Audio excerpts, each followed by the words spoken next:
Welcome, everyone, to this next episode of the Win Rate Podcast. And gosh, I'm so excited. I say that every week. I say every week that I'm so excited. And then I also say that every week. So anyway, just repeating myself, I have three friends on the show today. Bridget Gleason, David Fisher, D-Fish, as I call him, and I think others do.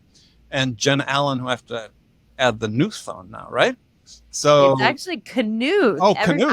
I pronounced it Knuth for like the first 6 months I dated my husband. So. Oh, okay. So when did you get married? I got married in March. Wow, congratulations. Congratulations. Thank you all so much. Yeah, congratulations. Nice. I'm sorry. Yeah. Yeah, I was watching some cop show the other day, and somebody standing up to give a toast and at a wedding and saying, "This is the best life sentence you can get." So, right? For those of us who have married more than once, we're practicing at that. So anyway, I just want to spend a few minutes, have people quickly introduce themselves. Jen, we'll start with you. Yeah, Jen Allen-Knuth. I recently, back in December, left my 18-year career with CEB, Gartner, Challenger Sales Company, and I moved to the dark side. I went from sales to marketing. So I'm heading up community growth at a company called Lavender, which is an AI email coaching tool. Yep. Yeah, I think a lot of people are going to be familiar with that. Bridget? So I'm Bridget Gleason. I'm a CRO at a company called Util. And as Andy, anybody who's listened to Andy has probably heard me at some point, because how many have I been on now? 130, something like that, yeah. 130. So you may get some repeats, but I really love the early stage startups, getting them off the ground and all the messiness that's associated. And somebody said to me recently, any startup is somewhere between a hot mess and a dumpster fire. And you should always want to make sure you're closer to the hot mess than the dumpster fire. So, and I find that's about true. So, win rates and effectiveness are things that you just have to continually strive for and work on, but it's a lot of fun. So how many companies have you been sales leader at? More than I can count on one hand. Maybe more than two hands, right? No, I don't think more than two hands. Okay. It's been a lot, though. I can go look at my LinkedIn profile, but you keep it updated? Yes. Okay. All right. I do. All right. That's how she gets the next one. That's how she gets it. Well, no, it's just, yeah. I think she's in demand. Nobody wants the job. It's nobody wants the job at the early stage. It's messy. It's hard. You can't really lay the tracks. You lay breadcrumbs, and you just hope they don't blow away before you start following them. And how many times have we had the conversation that much fun. How many times have we had the conversation that this one is your last one? That's been a number of times too. And the good news and the bad news is I love what I do. I love it. I love working. I love it. So it's hard for me to give it up. As long as somebody will hire me, I think, and just keep having the conversations, and the number will just keep rising.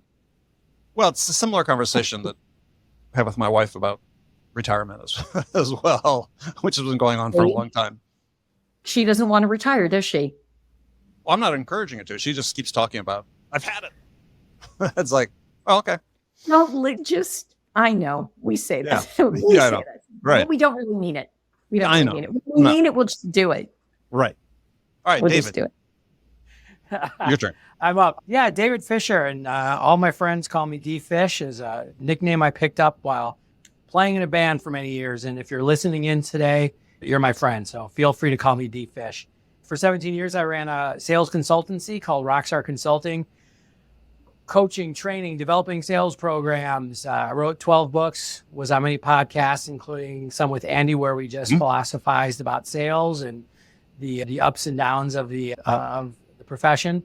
And recently also, I don't know if I call it the dark side, as Jen would, but took my first real gig in 17 years, and am now running the global social selling program for SaaS. SAS, not SAS. Yeah. So, right. All of SaaS. All of SaaS. I'm responsible for it. You're welcome. And so what's that like? What's well, let me put myself on the couch. Let's see. It was actually a great transition. It's, in case they're listening, great company, great people, great product, great solutions. But for me, it's actually been really fun to be on the outside as long as I was, where I was trying to convince people to let me come in and fix a little something. And as it's hard to, for example, create change, like in a sales organization with a 1 hour training.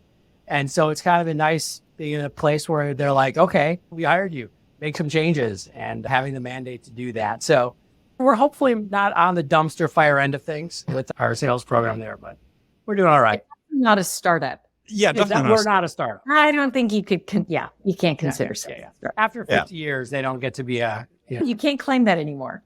Yeah. We The still paycheck's try, probably but- nice as well, No, right? but you get other excuses for things not working, but not being a startup Yeah, is not one of them. exactly. All right, so we're going to dive into this. Jen, we're going to start with you.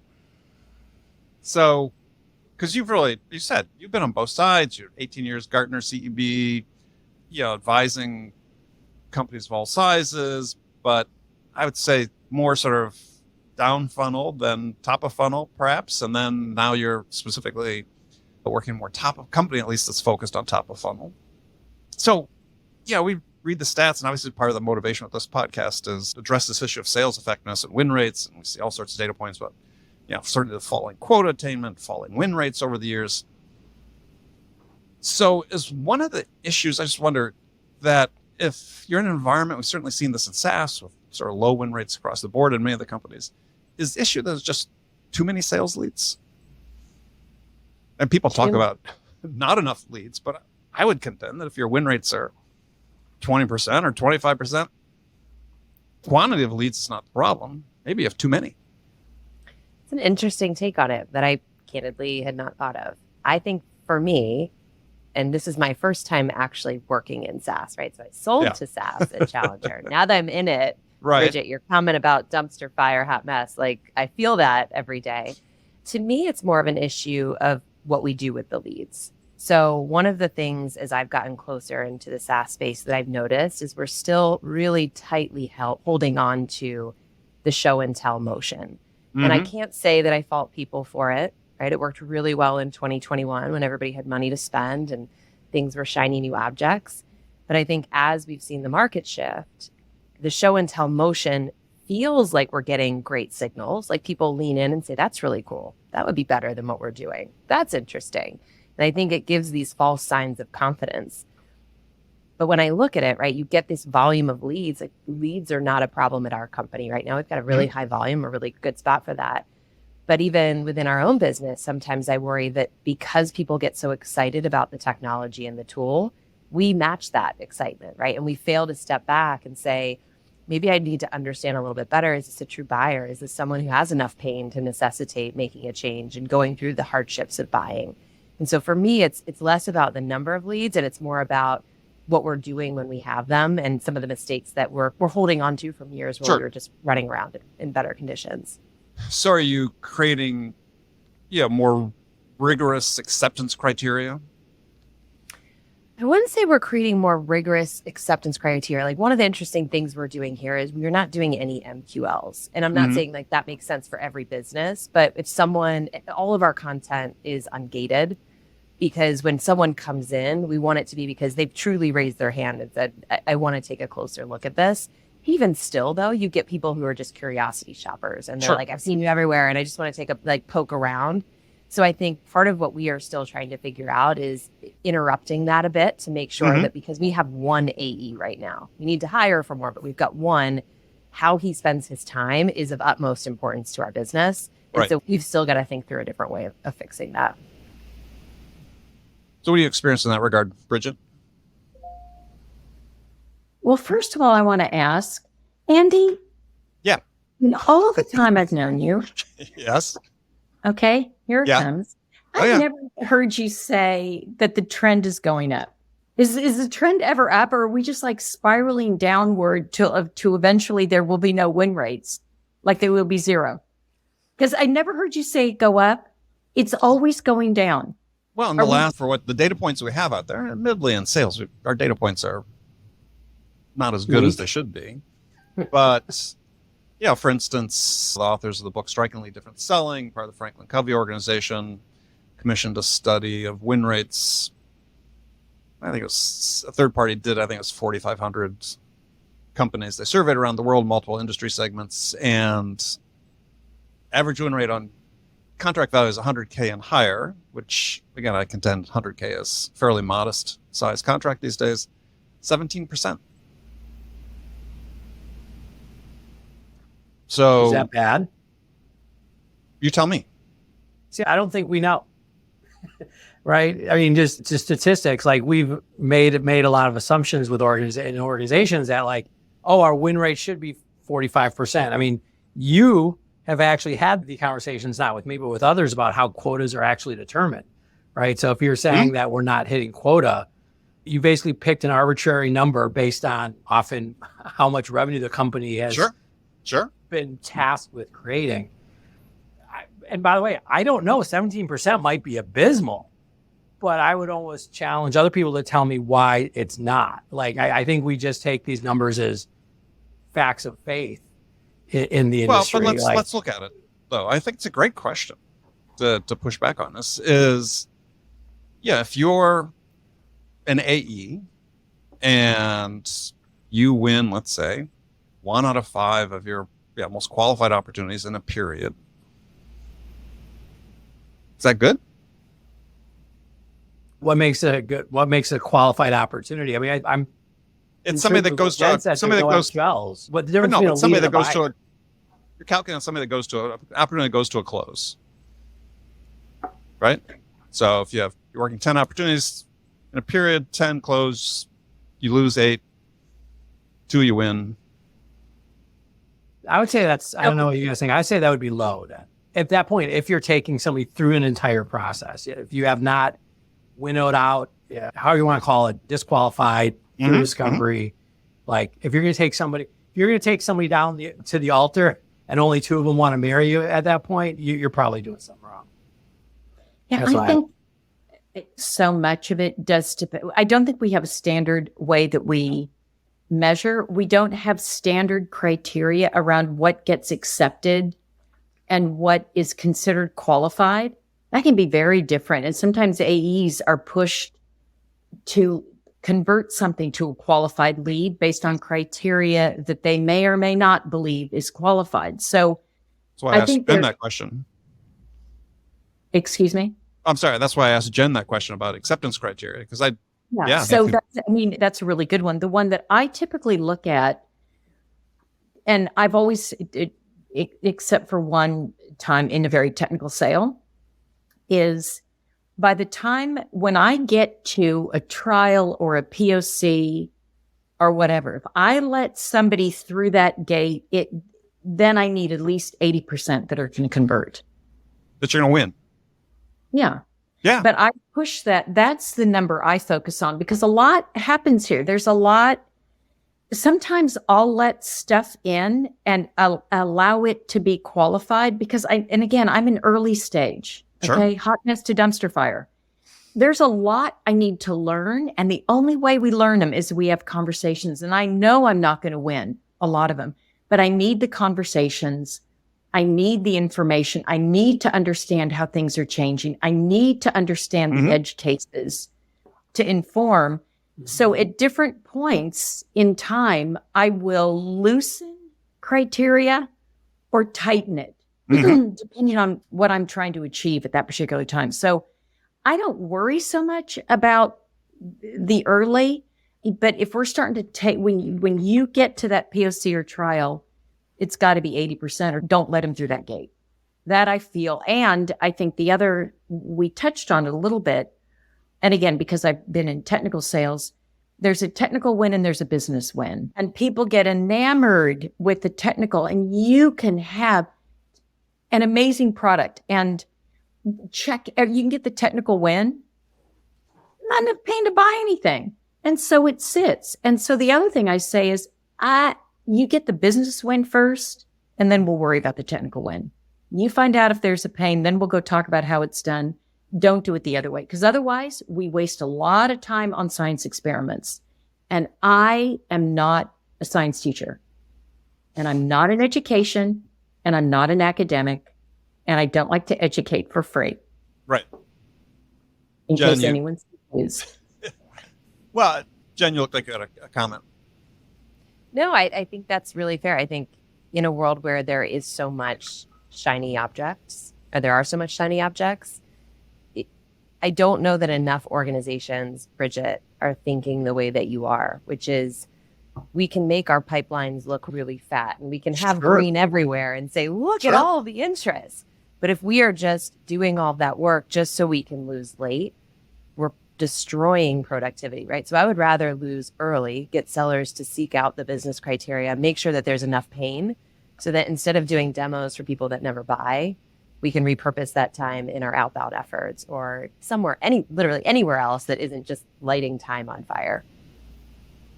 Yeah, I agree. And I certainly agree with Bridget, is that you change the odds as you move them through the funnel. But, again, look at the data. Jen, you've obviously talked to hundreds and thousands of companies in your work. I've talked a lot in what I do. Most don't seem to be doing that. It seems, I like to say, sort of collective, at least in the SaaS business, up until 2022 is, we're low win rates. We're just sort of playing the odds, right? We've got big fat pipelines. Yeah, we know if we're okay, we're going to win 20% of them. And if, depending on the size of the pipeline, that could be enough. And why do we worry about effective selling? Because we can sort of collect these customers.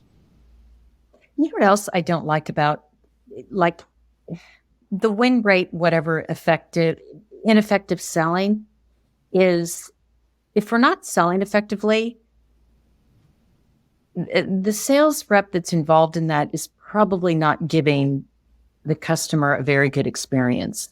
Exactly. And I just hate that. I think that, to me, is what really gets me in the gut, because I've been through sales experiences that are horrible.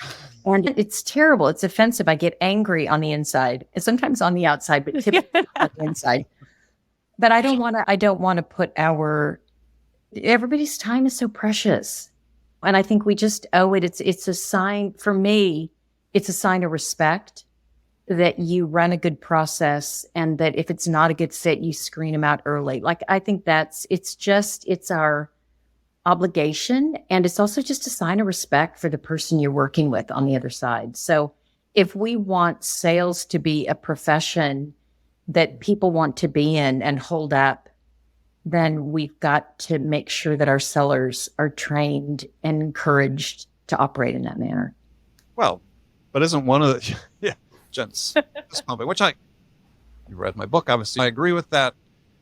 But isn't the issue still sort of that most sellers go into the market thinking they're pushing a product, as opposed to being focused on helping create this experience to help someone make a decision? I mean, even I think Gartner at the meeting, unfortunately I wasn't able to go to Vegas, but seeing some slides that came out of it recently on the number one, if not the number one criteria for influencing the ultimate order, had nothing to do with product or price. It was the experience. And there's other data, other researchers, Trinity Perspectives out of Australia does win-loss analysis, summarize thousands of interviews they've done over a dozen plus years. The 9 primary reasons why you win deals based on these thousands of interviews with enterprise buyers, and 9 reasons why you lose. None of it had to do with product. It was all the experience. Well, the product is table stakes. That's what I think too. Mm-hmm.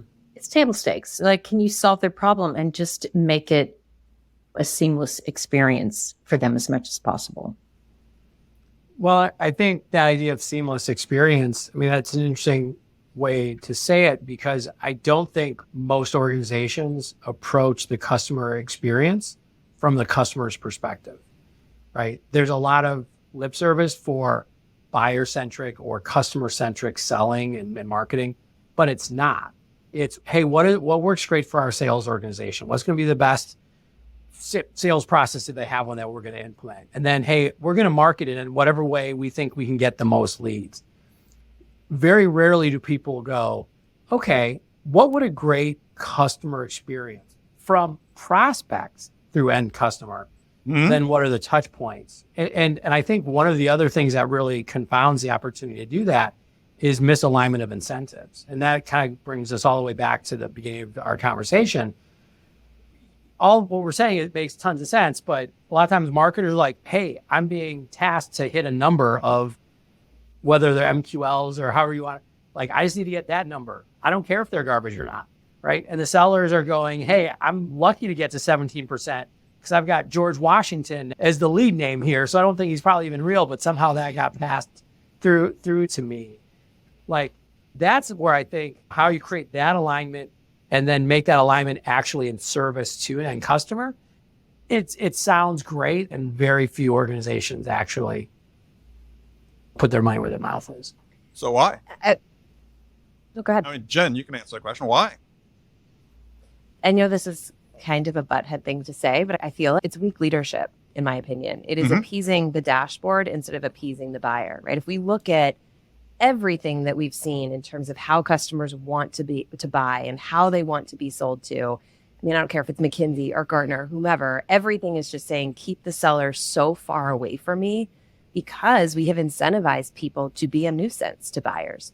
Right? When I shifted from the AE role to the evangelist role, it was because I realized that when I just shut up about our product, stopped talking about how great Challenger was, and instead shifted to saying, hey, it's really difficult to take someone who's never sold before and teach them how to sell. And here's all the problems that manifest when you're trying to do that. And I just never talked about our solution. And it was like my DMs were flooded with sales leaders who said, gosh, it feels like you were sitting in our team meeting. That was the exact conversation we have.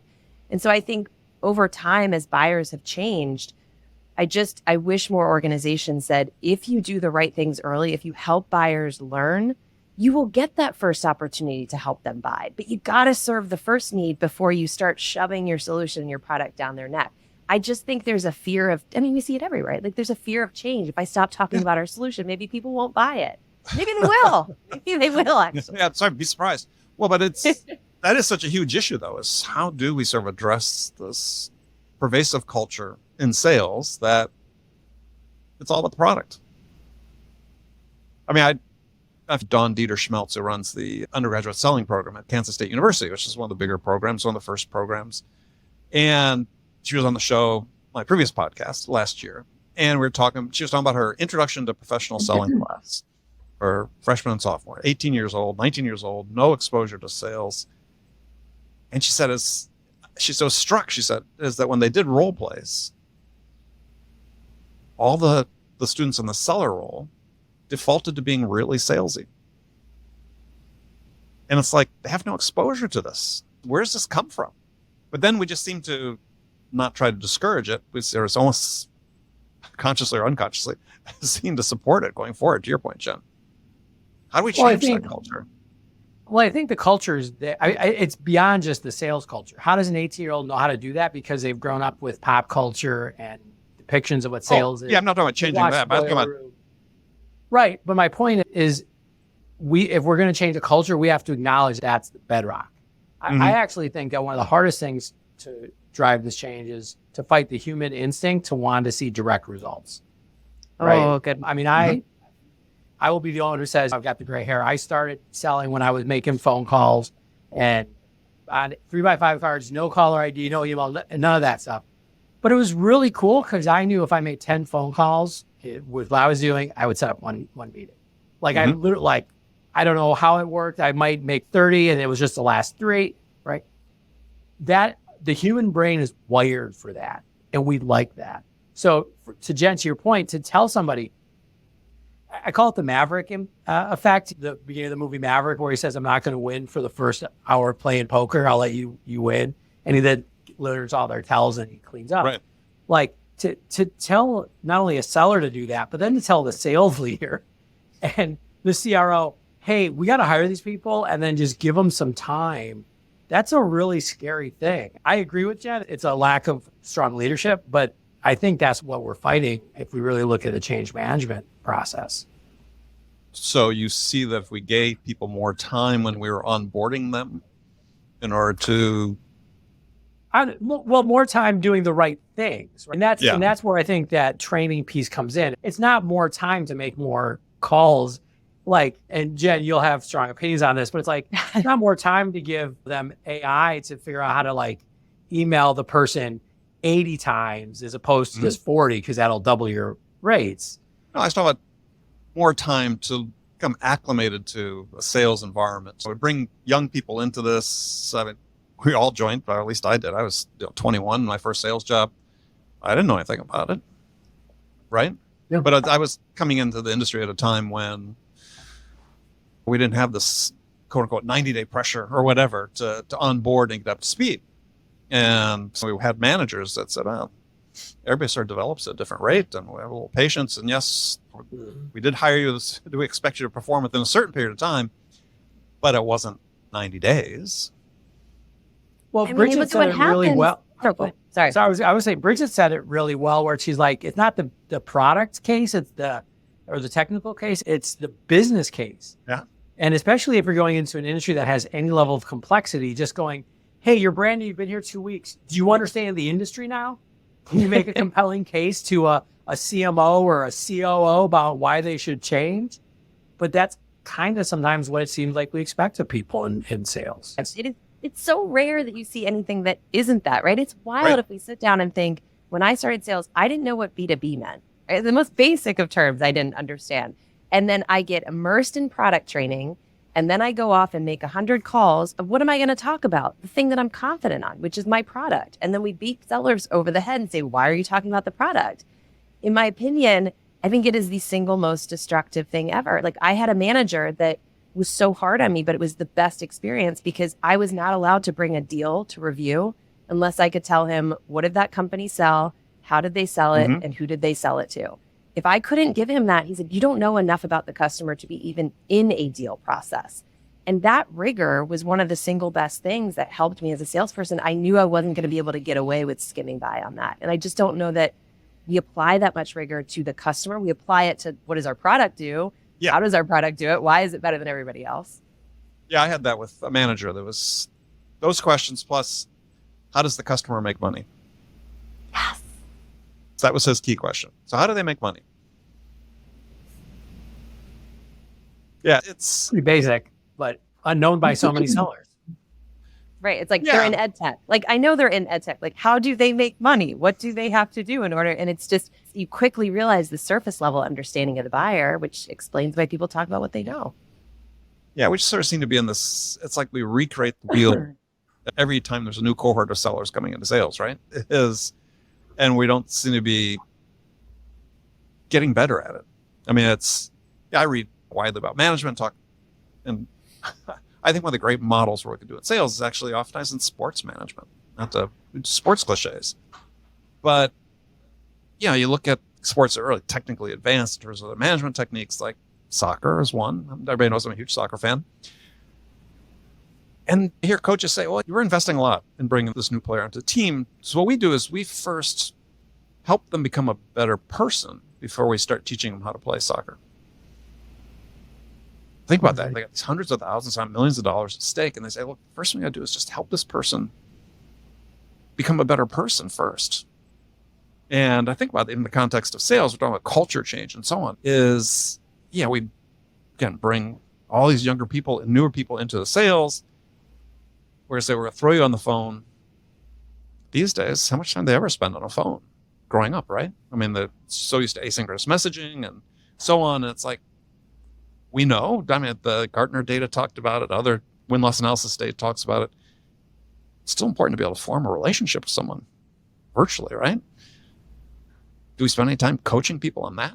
Or we say, no, here's the product, here's our process. And then we expect different results. Bridget. Andy. Jump in here. You've been Yes. quietly observing. No, because I agree. Yes. I agree. I don't think it's though strictly a sales problem. Mm-hmm. So I think the pressure starts at the top and there isn't an understanding at the C level of what this looks like.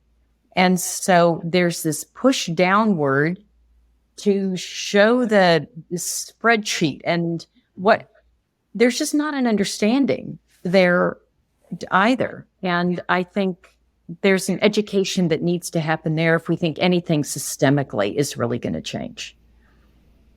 Bridget, what do you see like with peer groups like startups, other startups, like how do the good sales organizations or revenue organizations form? Like you're talking about like right at the very beginning, like are there things that are done right or wrong? Like it's one thing to be in a very established sales culture and you're trying to like move a ship, right? Those move slow, but what about like kind of those more agile, nimble, right at the beginning? Is there hope there, I guess, is the question I'm asking. I think maybe why I gravitate to startups is because I think there is more flexibility there. And oftentimes the CEOs, they don't know what they're doing and they know they don't know what they're doing. And so they're willing to let me do it my way. Mm-hmm. Are you sensing a control freak speaking right now? Okay. No. Not at all. So there's a little bit more flexibility there and a little bit more, no, we're not doing it that way. And no, we're going to take our time. So there probably is, to your point, you do have a little bit more flexibility to do it a certain way. And you're not trying to do it at scale because it's a lot easier to do it when I can have a smaller team that maybe I can never be on everybody's calls, but I can listen to Gong. They can be on some of my calls and they can observe how it's done. So I probably have it easier because I'm not trying to do it at scale. I think doing it at scale, then it just gets more challenging. What I hope is though, it's like a small group classroom. And it's very personalized. And I hope that then these sellers are going to go out and go to other places and then bring that with them. Because as you said, you can't put somebody in a 1-day or a 3-day training and expect it to stick. It doesn't. And the thing about so early on at Xerox, which had in the day, this was like 100 years ago, amazing sales program. No, it wasn't 100. Okay, 80, I exaggerate. 80 it maybe. Wasn't 100, but it was up there. Okay. What they said about, and we had months of training before we could talk to anybody on not just the product. There was some on the product, but it's the context and the customer and the environment. But they said the effectiveness when they studied it, the reason it was so effective is because when you went back, it was continually reinforced. And Andy, I've told this story before. It was at Xerox, my first potential deal. My first, I'm the bright, scrubbed sales rep. It was Ford Aerospace, Lou Espinoza. I brought him the proposal and we had developed this relationship. And he said, that looks good, Bridget. Let me show you the proposal that I got from IBM. And I understood his budget and what he was trying to accomplish and the strengths, blah, blah, blah. And I looked at the IBM proposal and I said, if I were you, I would buy IBM. I would buy that one. Okay. He's like, okay, great. And he did. And I went back to the office and I told my manager, this is what happened. And this is why I told him that. And he said, that was the right thing to do. Get out of my office because you still have the same quota. Your quota hasn't changed. There are no moral credit points for that. Yes. Yeah, that was the right thing to do because that's our ethos. Is you really?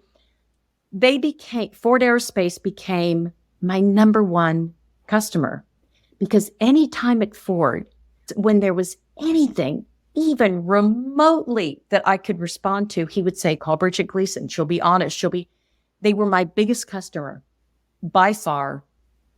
And so it's sort of to your point about developing relationships. I was taught very early how to do it at scale, and there was a lot of reinforcement. So I guess I try to bring that to the teams and hope that they will then go and provide that example somewhere else. It's not like It's not going to scale in a big way in my lifetime. But again, I think I've got the advantage that I've got smaller teams to work with. So I have it easier when the hot mess in the dumpster fire is small. They're easier to contain, like the fire extinguisher, as opposed to needing like a squad of fire trucks. Just a little. What's interesting about your story, though, is you knew why you were winning the business there. And there's data that came out of the folks that closed who are sponsor of this program. And this study found that when sellers enter their reason for losing a deal into the CRM, they're only right 15% of the time. They went and did a study, they looked at the reasons given to sellers, they went and talked to the buyers, compared the answers. So it's like salespeople. Yeah, go ahead. I think the other thing about that is I was very clear. I knew why I told Lou Espinoza to go with IBM. I knew, and it was unambiguous, and there was no hesitation. Well, there was a little hesitation to tell him that. And it's because that's how I would want to be treated on the other side. Mm-hmm. Is I would want that person to be an honest broker, right, and tell me, because they knew more. And that's what I would want. And I thought and we learned that is I want someone to treat me and tell me the way that I want to be treated. And so for me, it was very clear that I really didn't have a choice, that if I'm always going to try to do right by the customer, then I have to be that honest broker and really try to see it from their perspective, regardless if I've got to go find a replacement for that deal that I just lost. Right. Raised an interesting question, because there's this sort of body of quote unquote thought leaders or whatever on LinkedIn that say relationships. Nah, buyers don't have time for relationships. They don't want relationships. And I don't think it's gotten out of style. In fact, I think the data shows that's why people are buying from you. I mean, I think that's the number one misconception about Challenger. We all know, like, Challenger was picked as the title because it was provocative, right? And when we said relationship builders lose, right, it wasn't that building a relationship is a losing strategy. It's just, I think far too many sellers, myself included, because that was my profile before I learned about Challenger, interpret I have to build a relationship to win a deal. The thing that I heard that really resonated with me is a relationship is an outcome of doing the right things with the buyer. Right? It's not the entry point. It is something you earn through doing the things that Bridget described. And I think if we taught that mindset, Bridget, that you just walk people through, and we gave hundreds of examples of when you play the long game, it actually ends up being the short game and you win more. I think teaching the mindset is so much more important than teaching discovery and negotiation and all these tiny skills, right? Because everything we do in pursuit of executing those skills should be guided by the mindset. Oh, I agree. That's sort of my beliefs is that, we're pretty adept at training humans how to be sellers, but we're really lousy at training sellers how to be human. And this is, we don't even make an effort in most cases, right? And yet, again, there's starting with Gartner, and they even talked about the Challenger sale, but so on is the single biggest individual deciding factor in the customer's decision making. It's their experience with you as a seller, because the products are table stakes. To Bridget's point, a good product at a decent price, that's table stakes. And if everything else is equal, what makes the difference? It's you. Isn't relationship another way of saying experience? Right. I mean, you're kind of talking about the same thing. Yeah. I mean, you know that I'm very biased towards the relationship sale. I wrote some books on it.